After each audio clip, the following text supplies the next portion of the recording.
Thank you for the beautiful music and our singers too. And thank you for being here. I had some things I wanted to share before I launch into my sermon lesson. First of all, I wanted to invite you and remind you that Virginia has her seminar today about her book, Dr. Foster's Anti-Aging Formula. I was with her as she wrote this and did the research and looked everything up and found everything principally based and logical and thorough. And in her introduction, she says, and you'll have to come to the seminar to find out what a PMB is. But PMBs have reached an important age. The choices that they make about how to eat, whether or not to exercise, how to manage their relationships, how to take care of their brains, how to take care of their money, and other lifestyle decisions will determine the quality and the length of the rest of their lives. So if you would like to add quality, maybe length, but the riches of life that you can expose yourself to with Virginia's ideas, I urge you and invite you to come to her seminar. She wrote the book because she was going to turn 70. We tell our age. I tell everybody I'll be 90 in October, but not this October. But I'm 75 and Virginia is 70, and to soften the blow of 70, she wrote the book, did the research about how to live the next 30 years with grace, dignity, success, and logically based information that she's researched, and she wants to share that with you. So please come to her seminar. The next thing I wanted to say is I can't help but be here and feel very grateful to be invited back and very happy to be here. And I can't help but feel the energy that this spiritual place has because of the people that came, had the vision before it was here, before this building was here, and then did the work, gave the gifts, baked the cookies, did the volunteering, signed the checks, made the pledges and the donations that created this. And now most of them have all gone. And I knew them and I loved them and they shaped my life. And they did, while they were building this building, they did incredible things with their lives. And they knew you would be here to take their place and keep it going. So as you fill that role, it's important that you honor their memory and the energy that they placed into this place and continue doing your best work and watch incredible things happen in your life just as they happened in theirs. Now today I wanted to share some ideas with you about your spiritual tipping point. And you know what I'm going to say and you know what I'm talking about because you have experienced this many times before and you know about the tipping point. But let me refresh your memory and let me tell that part of you that has never heard of this before some information so that it can get caught up with the rest of you. You're at a tipping point. A tipping point is a place I like to think of seesaw. Now, we've all been on a seesaw before. And can you go back and see that beautiful child you were, probably a child, when you first experienced a seesaw? And there was the part that touched the ground, and then the part that balanced on the bar that held it off the ground when it was in balance. And then there was that part that stuck up in the air. Well, when you, and I know you did this, you experienced either crawling or stepping very carefully up the seesaw to get to the middle. And then when you got to the middle and the end was still in the air, you gingerly reached over and created a balance. That was the tipping point. And then after you realized the balance and it was your reality that everything was in balance, then you proceeded forward to the end that had been in the air that then lowered itself to the ground, and you walked all the way across the end.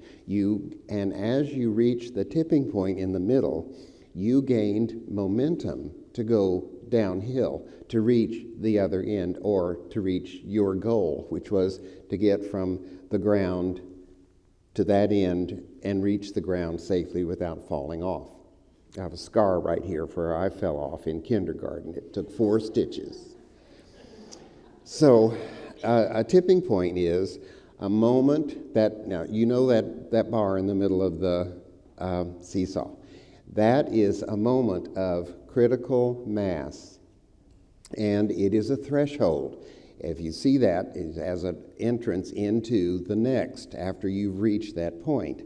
It also is a boiling point, and it shows that little things, once you strive to reach that place, little things make a big difference. Now, this is real important to understand and be reminded of. Little things make a big difference, and little things repeated over and over and over, little good things repeated over and over and over, make a really good difference. And I'm sorry, I'm not in management, I'm in sales. So the management is that little things, mean, bad, stingy, little things done over produce like kind. And eventually enough kindness reaches a threshold, joins critical mass, and creates an effect on change that's very positive, establishes momentum, and those good things, those good efforts and trying to be good things eventually reach to a place where they gain balance and then momentum into more good, and I like to think of it as more good than ever before or ever imagined. And because I said that about sales and management, the truth is that negative things done repeatedly and given energy create big negative results.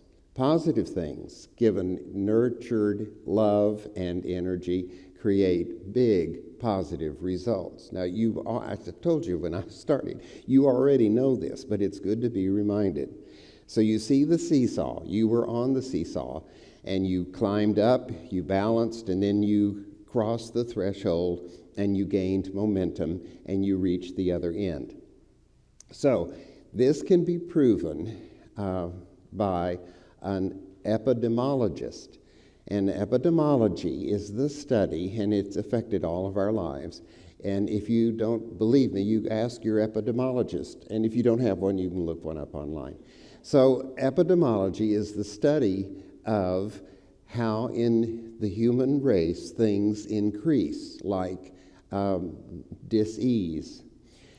And it is the epidemiologists who report to the health authorities that enough colds and flu symptoms have been reported and treated that the people that make vaccines and all need to get to work.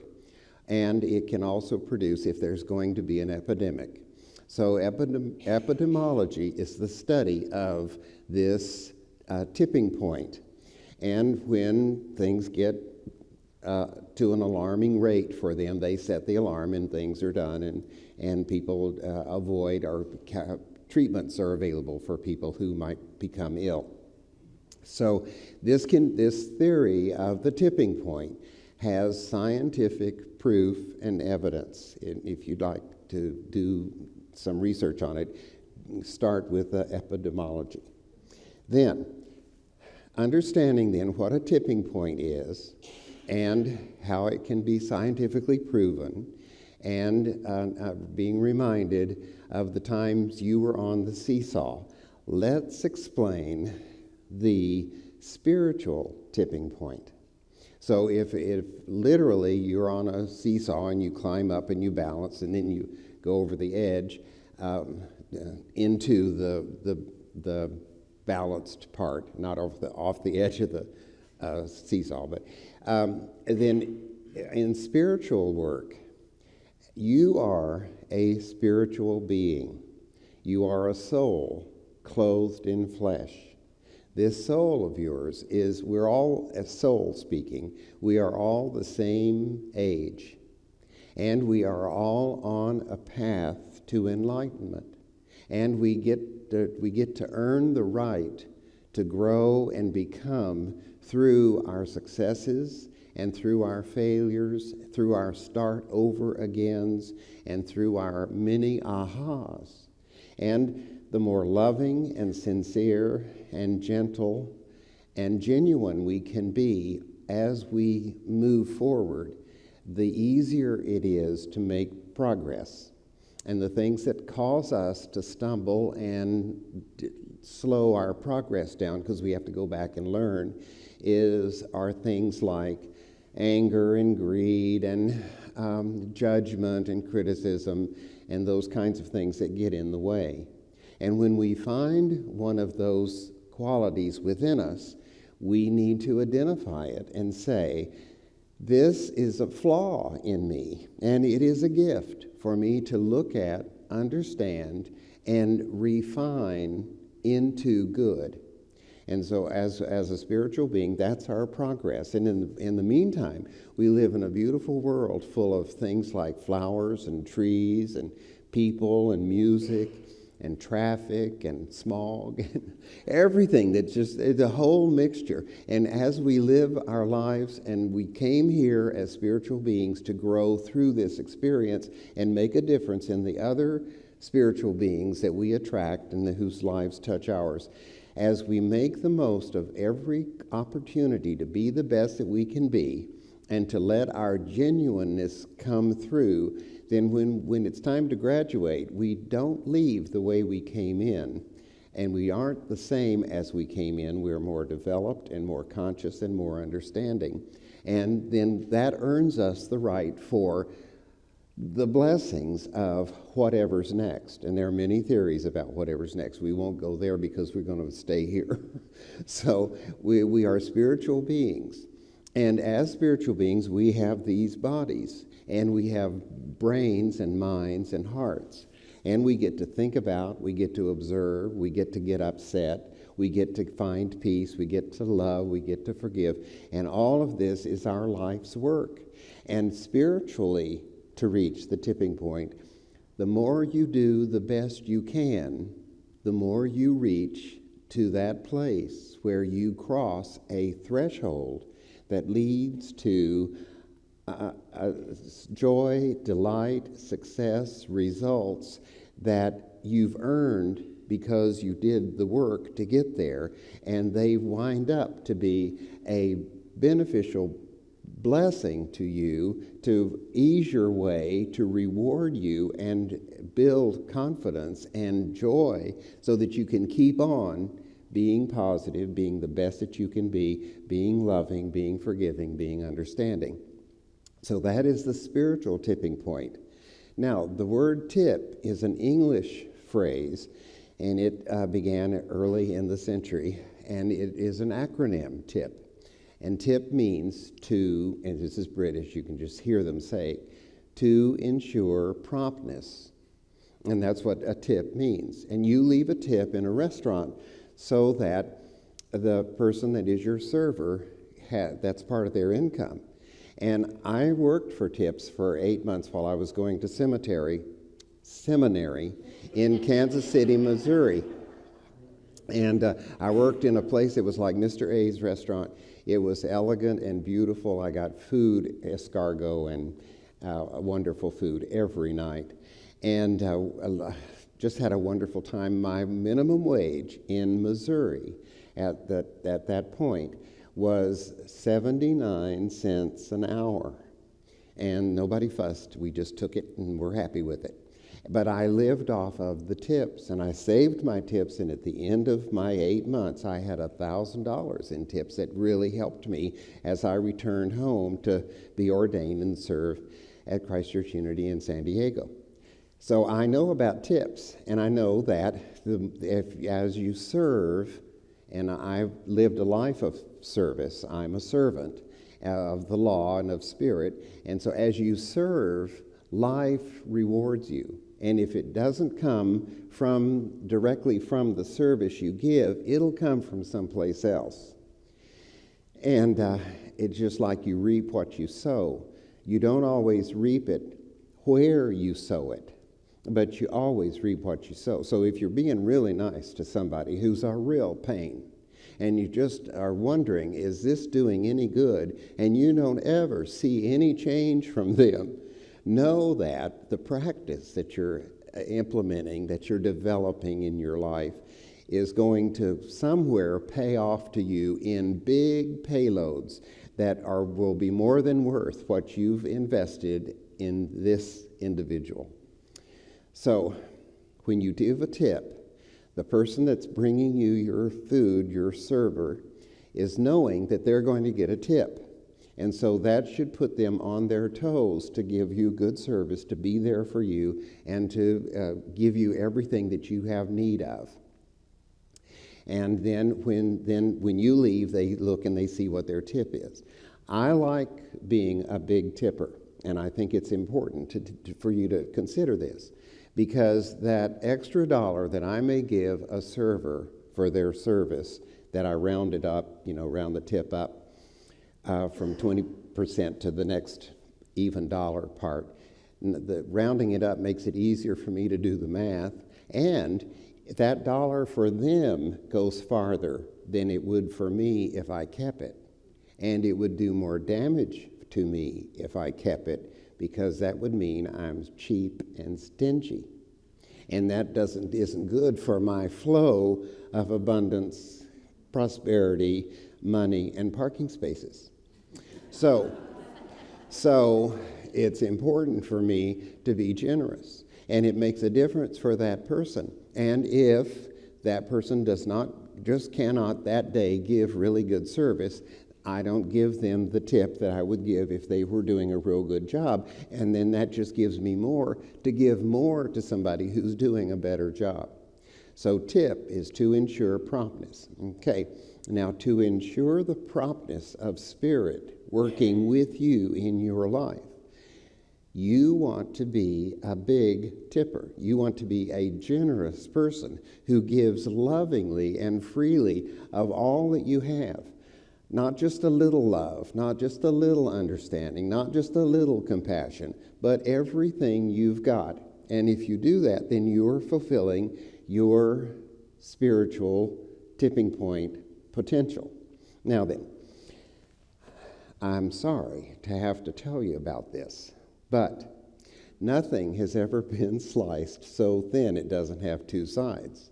On the good side, the bright side of this tipping principle, what you give builds momentum, and eventually you reach a threshold where you can't be the same because you've outgiven yourself, and you have to have, be, do, understand, love, enjoy more.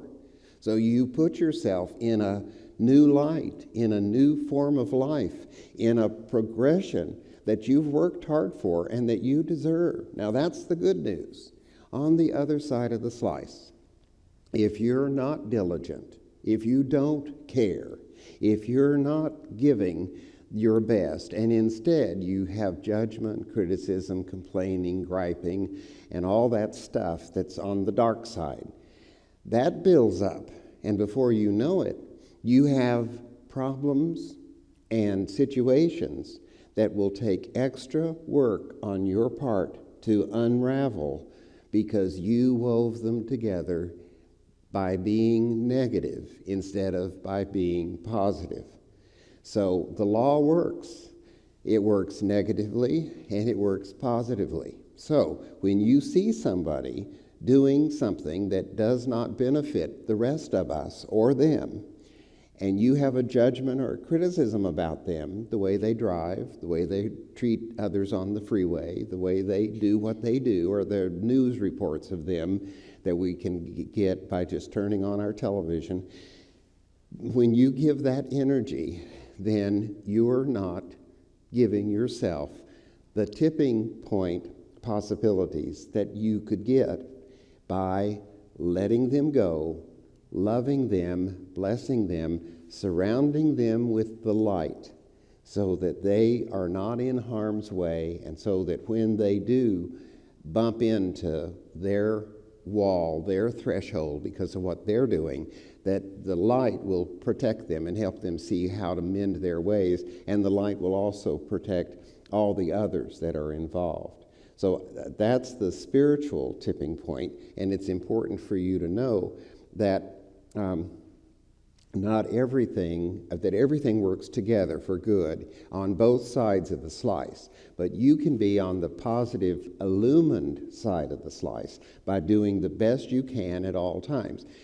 Little things build up to make a significant difference. They gain momentum for you. Every time you're here, you're adding to your tipping point. Every time you're here, you create consciousness that blesses you, but also blesses all the rest of us that are here with you. And you create an environment and an energy here so that when a new person comes, they go, I like this place. I like the people there. This feels like home. I'm coming back. And some of those people that you attract will add to the singing beautifully. Some of those people that will attract because you're here all the time doing what you do will bring cookies. And some of them will have more money than they know what to do with, and they'll bring all of that and share it. And it will be ours, our cookies, our music, our money, our good, because we were all reached the threshold by climbing up, doing the best we could, and reaching our tipping point.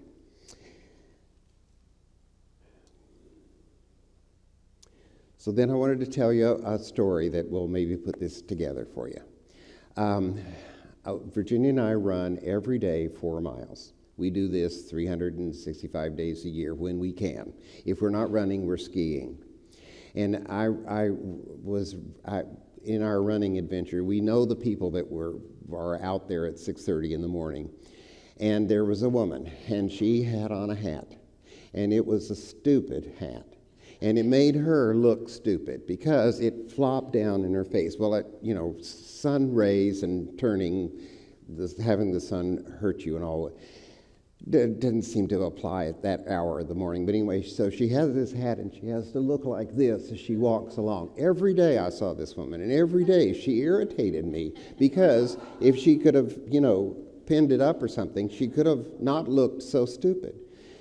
And so I realized I was doing something wrong by having this judgment about her, and so I stopped doing that, and every time I saw her, I gave her a blessing. I said, God bless you, just to myself. She didn't hear a word. And we never spoke, but she was always going along. Yeah. And so one day, I was running down Las Vegas Boulevard in Las Vegas, Nevada. I went all the way from our timeshare near the Harley-Davidson Bar and Grill to downtown to the Fremont Experience and back. And as I'm running back, here I see a woman that looks just like her, that look. And I'm thinking, there's the woman I bless. And the closer she got, the more I knew her chin, the more it looked like her. And when she got right next to me, and I'm running, when she got right next to me, it was her in Las Vegas, Nevada, from La Jolla. And I said, good morning. And she just kept going. And I said, I know you, because she's that far away. I said, I know you. And she just kept going. And I said, La Jolla. And she turned around and she said, oh, hi. I see you all the time. Is the circus down here? I said, yes. She said, okay. And going. So I thought, I reached somewhere in there a critical mass, a boiling point. I reached my tipping point with her, and there she was. And I had a chance to just say hi to her. Well, about a month later, Virginia and I went to a psychiatrist friend of ours' birthday party, and she was there. I knew her by her chin. And I said, I saw you in Las Vegas. She said, yeah, I saw you too. And we got to know each other. Her name's Madeline. She is an anthropologist, and she's really an aware, sensitive person. She just has lousy taste in hats. But she's a lovely person. And because I blessed her, I think I created a tipping point for myself that gave me verification later that what I was trying to do was the right thing. So I want to tell you that if you will do this tipping point exercise, Keep on keeping on. When you find yourself having a thought or a feeling that is not productive or Christ-like, correct it so that you can reach that tipping point. Then I want to close with this little poem. These are lyrics to a song. He was driving home one evening in his beat-up Pontiac when an old lady flagged him down. Her Mercedes had a flat. He could see that she was frightened, standing out there in the snow, till he said, "I'm here to help you, ma'am. My name is Joe." She said, "I'm from St. Louis, and I'm only passing through. I must have seen 100 cars go by. It's awfully kind of you." When he changed the tire and closed the trunk and was about to drive away, she said, "How much do I owe you?"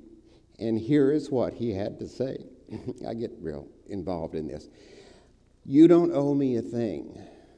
I've been there too. Someone once helped me out, just the way I'm helping you. If you really want to pay me back, here's what you do. Don't let the chain of love end with you." Well, a few miles down the road, the lady saw a small cafe. She went in to grab a bite to eat and then be on her way.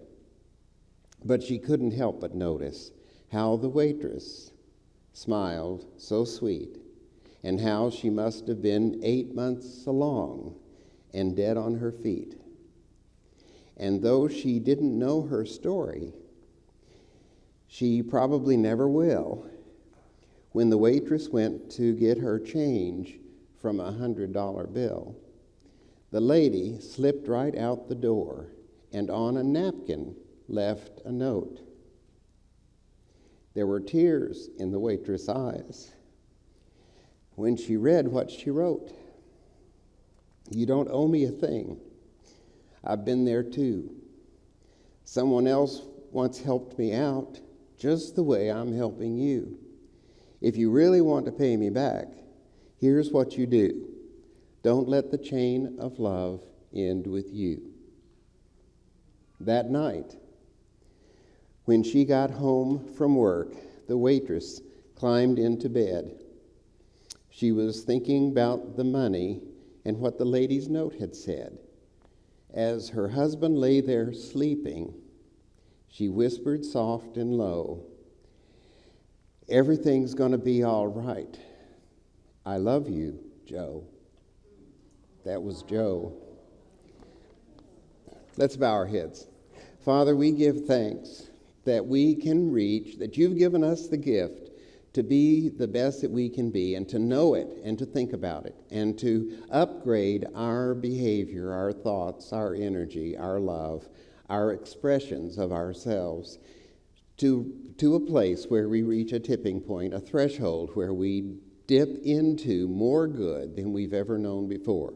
For this awareness that we've been reminded of this morning, we give thanks. Now energize us to be more efficient, more loving, more generous, more thoughtful, more caring, more loving than ever before. And for the good that it will bring to us, we give thanks in advance. In your name, amen.